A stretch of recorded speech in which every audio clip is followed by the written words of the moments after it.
नमस्कार। बीएड प्रथम वर्ग विषय हमारा पाठ्यक्रम से पहले भाषा फोर्थ पेपर और इसके अंदर हम भाषा अर्जन की बात कर रहे थे। सर्वप्रथम हमने जो भाषा अर्जन की जो अवस्था है उसकी हम लोग चर्चा कर रहे थे, जिसके अंदर हमने सहसा अवस्था में जो भाषा का अर्जन है वो किस प्रकार से होता है, बालक है वो कितनी वर्ष या मास की आयु में कितने शब्दों को बोलने लग जाता है, उसके बारे में चर्चा की थी। आज हम बाल्यावस्था और किशोर अवस्था में जो भाषा का अर्जन है उसके बारे में चर्चा करेंगे। तो आइए सबसे पहले हम देखते हैं बाल्यावस्था में भाषा का अर्जन। तो बाल्यावस्था आयु के साथ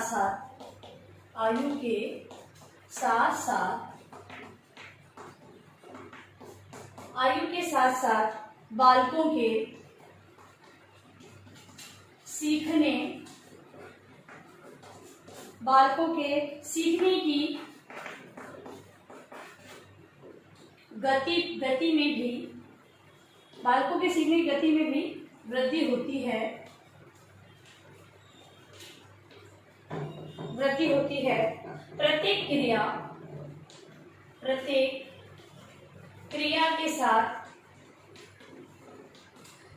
क्रिया के साथ विस्तार में कमी होती है। बाल्यकाल में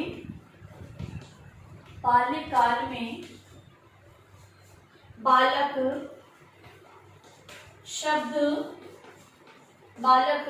शब्द से लेकर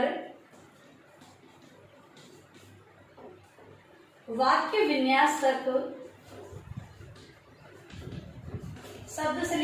विन्यास तक की सभी क्रियाएं सीख लेता है। और जो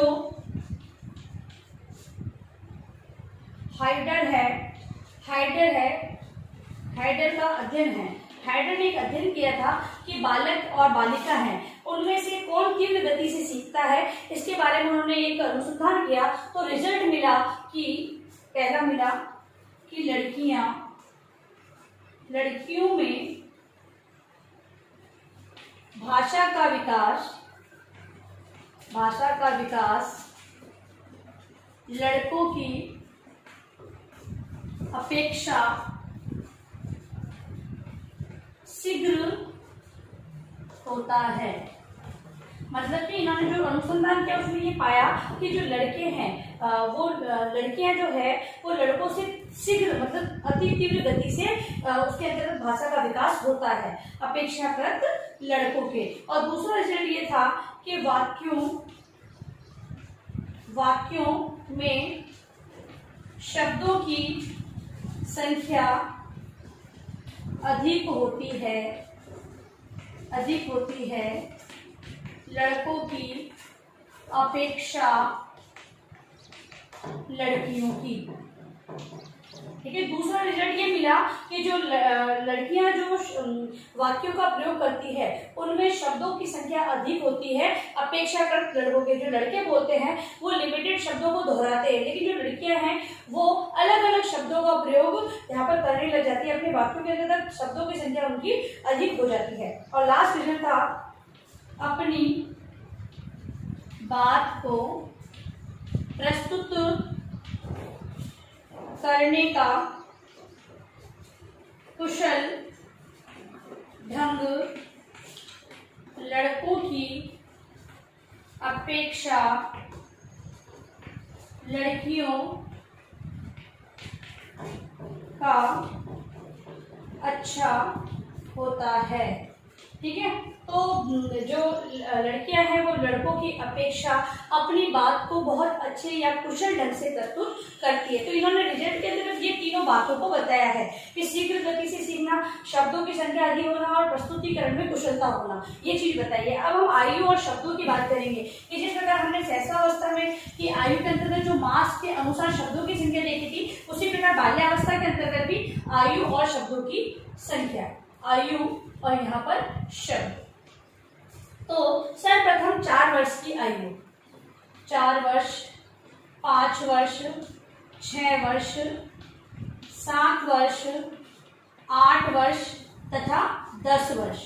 इसके बारे में बताइए। टेस्ट के अनुसंधान के आधार पर इन शब्दों को बताया गया है। तो जो 4 वर्ष है वहां पर 5,600 शब्द बालक बोलना सीख जाता है और 5 वर्ष में 9,600 शब्दों का उच्चारण बालक कर रहा है। 6 वर्ष के अंतर्गत 14,700 शब्दों का प्रयोग बालक करने लग जाता है। 7 वर्ष के अंतर्गत 21,200 शब्दों का प्रयोग करने लग जाता है। उसके बाद है 8 वर्ष के अंतर्गत 26,309 शब्दों का प्रयोग बालक करने देता है। फिर है 10 वर्ष के अंतर्गत 34,300 शब्दों का प्रयोग एक बालक करने लग जाता है। इस प्रकार से बाल्यावस्था के अंतर्गत भाषा के अर्जन में बालक है वो अपनी आयु के अनुसार इन शब्दों का प्रयोग करने लग जाता है। ठीक है, तो ये थी हमारी बाल्यावस्था। अब हम किशोरावस्था के बारे में बात करेंगे कि किशोरावस्था के अंतर्गत जो भाषा का अर्जन है वो किस प्रकार होता है।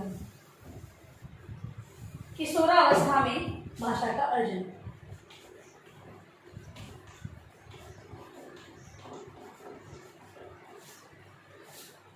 किशोरावस्था में भाषा का अर्जन। तो किशोरावस्था में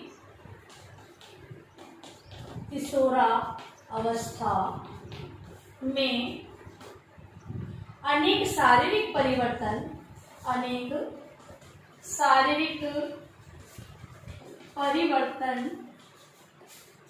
परिवर्तनों से जो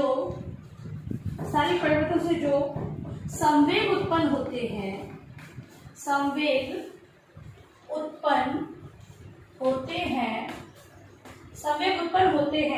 भाषा का विकास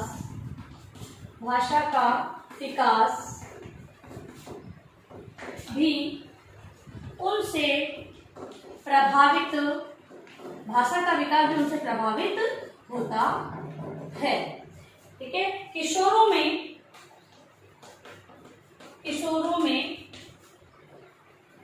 साहित्य पढ़ने में रुचि उत्पन्न हो जाती है।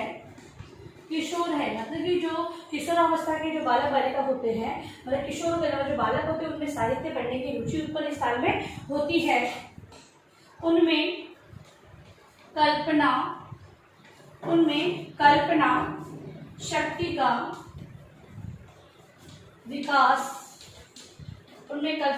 का विकास होने से वे कवि,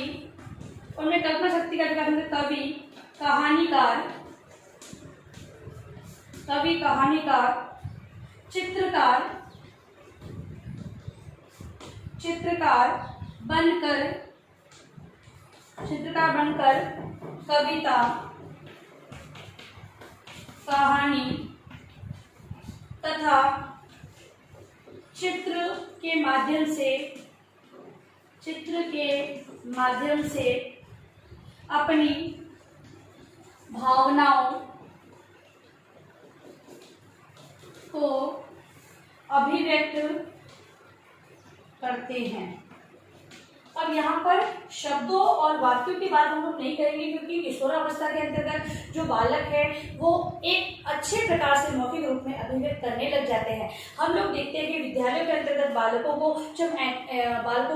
एंकरिंग का काम भी दिया जाता है तो बहुत अच्छी तरह से वो स्टेज को संभालते हैं, मंच पर बहुत अच्छी तरीके से प्रस्तुतिकरण करते हैं। तो यहाँ पर अगर बालकों की अगर हम संवेगों की बात करते हैं कि बालक के अंदर जिस प्रकार संवेग उत्पन्न होते हैं उसी प्रकार की वो रचना करने लग जाते हैं, साहित्य के प्रति उनकी रुचि उत्पन्न हो जाती है। इसके अलावा वो अपनी भावनाओं को चित्रों के माध्यम से भी प्रस्तुत करने लग जाते हैं। इसीलिए कहा जाता है कि जो किशोरावस्था का जो समय है उसके अंतर्गत बालकोों को सही राह मिल जाए तो वो उसी गति की ओर चलने लग जाते हैं। इसीलिए हम लोग देखते हैं कि पाठ्यक्रम के अंदर सह शैक्षिक गतिविधियों को भी इंक्लूड किया गया है। इन सह शैक्षिक गतिविधियों के माध्यम से बालक है जिस चीज में रुचि रखते हैं उसी और आगे बढ़ने लग जाते हैं।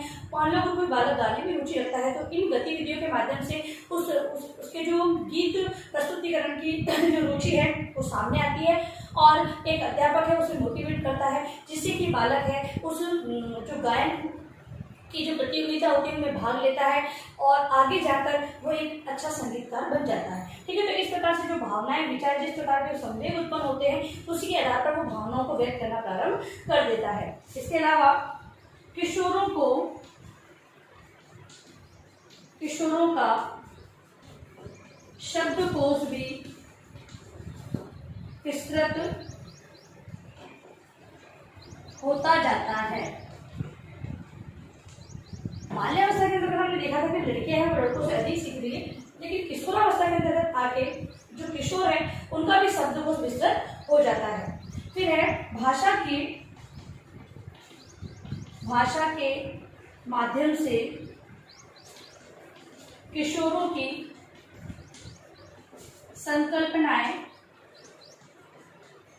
संकल्पनाओं का विकास होता है। किशोरों की संकल्पनाओं का विकास होता है। ये संकल्पनाएं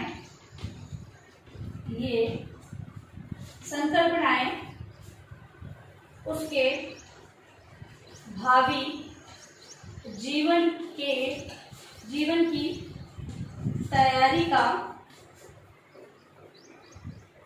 प्रतीक होती है। जो संकल्पनाएं बालक के अंदर विकसित होती है, इन संदेहों के आधार पर जब उनकी भाषा का विकास होता है तब उनके अंदर विभिन्न प्रकार की संकल्पनाएं विकसित होने लग जाती है, जिससे कि उनके भावी जीवन की तैयारी का प्रतीक होती है। ठीक है, जैसा मैंने बताया कि अगर वो रुचि रखता है तो एक आगे जाके संगीतकार बन जाता है। ठीक है, अब अगला है इसके अंतर्गत भाषा के विकास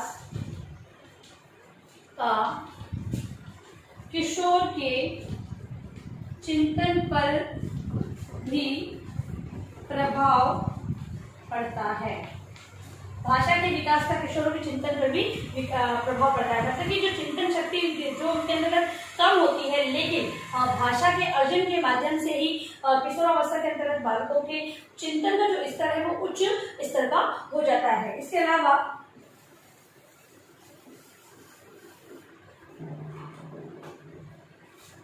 भाषा के माध्यम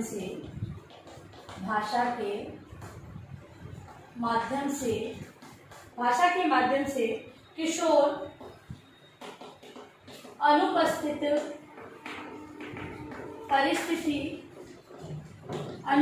परिस्थिति का वर्णन करता है। अनुपस्थित जो परिस्थिति उसका वर्णन करता है और साथ ही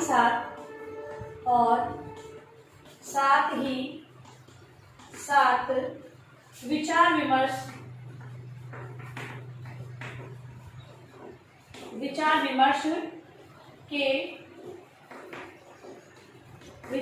के माध्यम के रूप में प्रयोग करता है।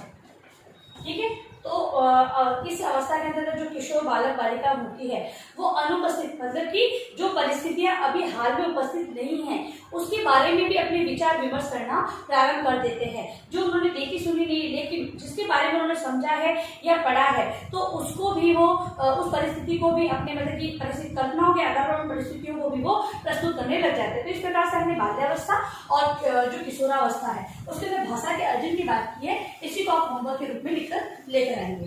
देखिए अपना गृहकार्य प्रश्न, आप लोग गृहकार्य प्रश्न लिखिए।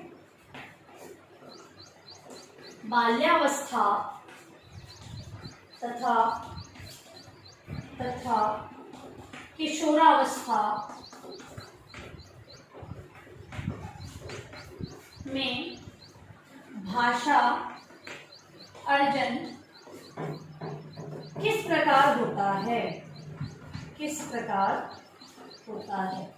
ठीक है, ये आपका प्रश्न है जिसको अपने उत्तर पुस्तिका आपको अनिवार्य रूप से लिखना है। और अंत में इस महामारी के दौरान में कम से कम ये आवश्यक कार्य होने पर आपको घर से बाहर जाकर 3 बातों का विशेष ध्यान रखना होगा। मास्क लगाना है, सोशल डिस्टेंस बनाना है और हाथों को बार-बार सैनिटाइज करना है। सुरक्षित सभी का ध्यान रखें। धन्यवाद।